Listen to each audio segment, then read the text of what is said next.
Alright, we've got all the Ultimate Fighter stuff out of the way, and Saturday's the finale. And this is my breakdown and picks for the upcoming finale card. Opening up, we got Mark Boschek versus Joe Brammer. I will state that this is actually one of the more stacked finale cards we've had because they haven't used a lot of tough talent. They actually brought in a lot of already signed fighters and prospects from elsewhere, probably because heavyweights are boring. But anyways, Boschek, Joe Brammer. Good test for Brammer. He's a good fighter. I gotta go with Boschek because Brammer's fought no one on the level of Boschek on the ground at the very least.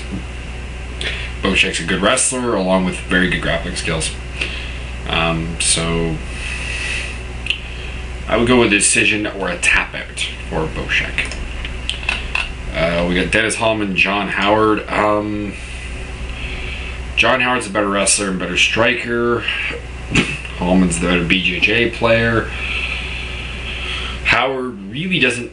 He makes a lot of like fundamental mistakes on the ground, but people never seem to really capitalize off of it. I'm gonna go with John Howard by decision, although I will be rooting for Dennis Hallman because you know, how can you not like Dennis Hallman?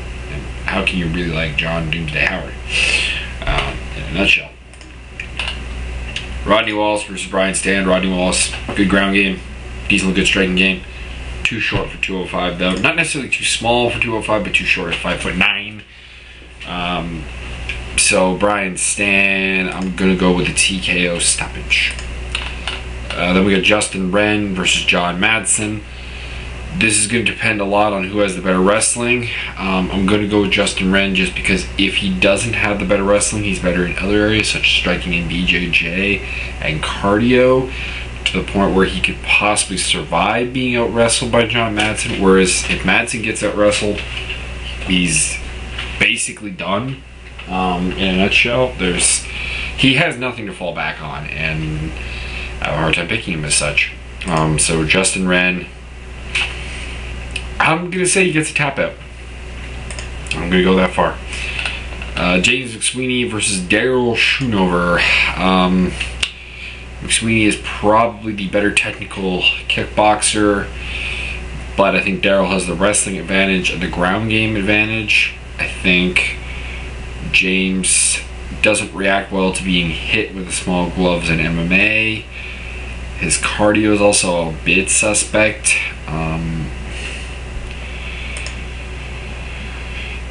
It kind of sums it up. He seems just very, very uncomfortable in the cage. You look at him in a kickboxing ring versus a cage, it's a completely different fighter. And I think that's going to come into play. I'm going to take Schoonover. Gonna say by decision via superior wrestling and cardio. Those have pretty heavy hands though, and a decent sub game. He could potentially beat him. Neither of these guys have any real future in the heavyweight division though, so I don't think it really matters who wins, but I don't like McSweeney. That's another reason. Matt Matroni, Marcus Jones. Marcus Jones has the better ground game. Matroni has the better striking game. So this really comes down to who has the better wrestling. Marcus Jones took down Daryl Schoonover pretty easily. Scott Junk took down Schoonover not terribly difficultly.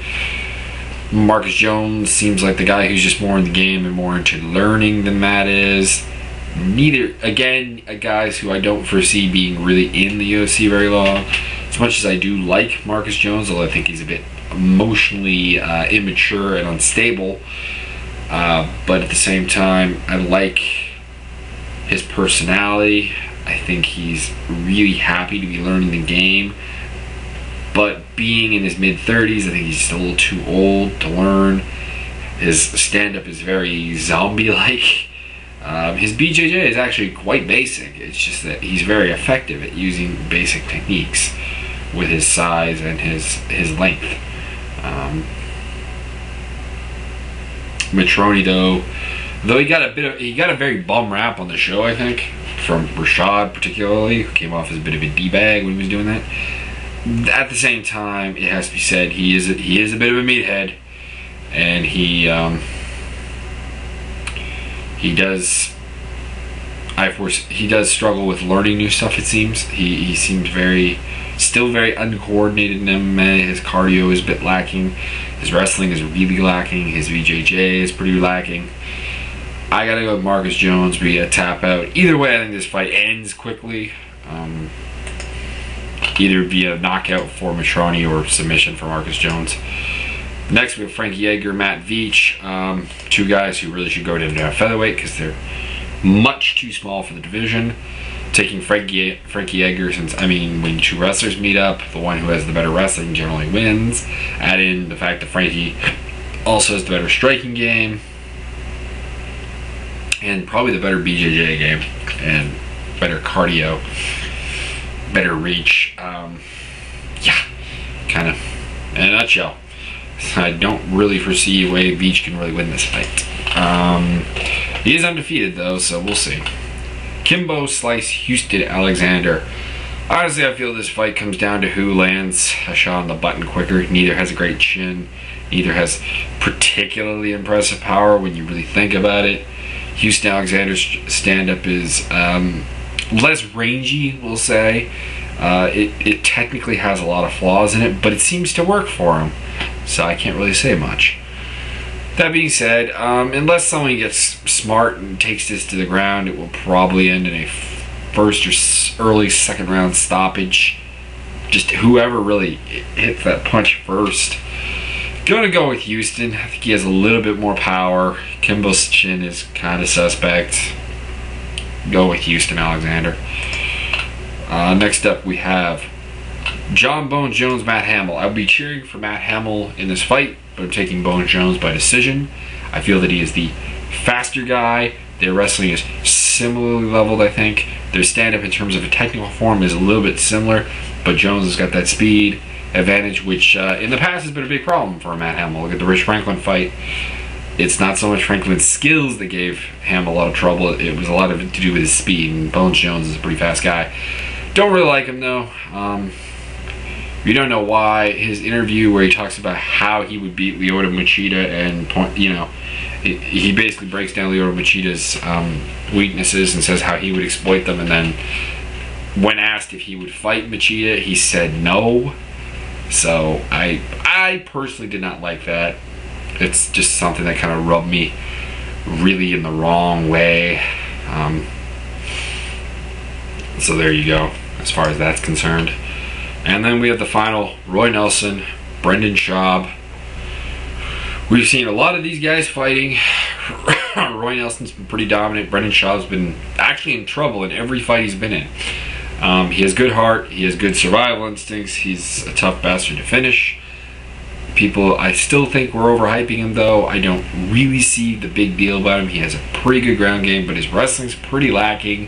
His stand-up, it's good, but at the same time, he has a very high reliance on that overhand right connecting and knocking people out. And Roy Nelson's got a pretty good chin and a pretty good boxing game himself. He's also got a pretty good wrestling game, and his BJJ game is a lot better than I think people really realize it is.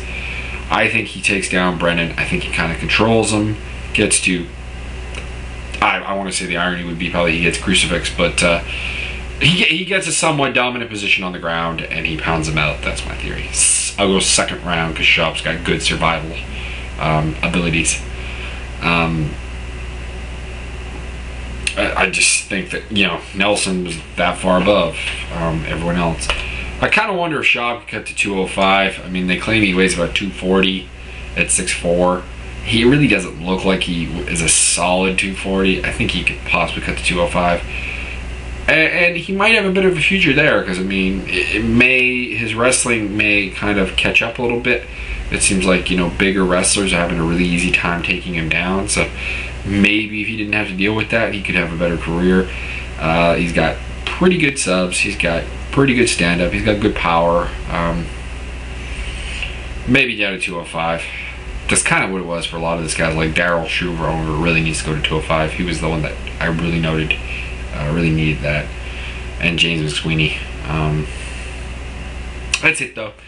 This was a terrible season of The Ultimate Fighter from the standpoint of pretty boring fights and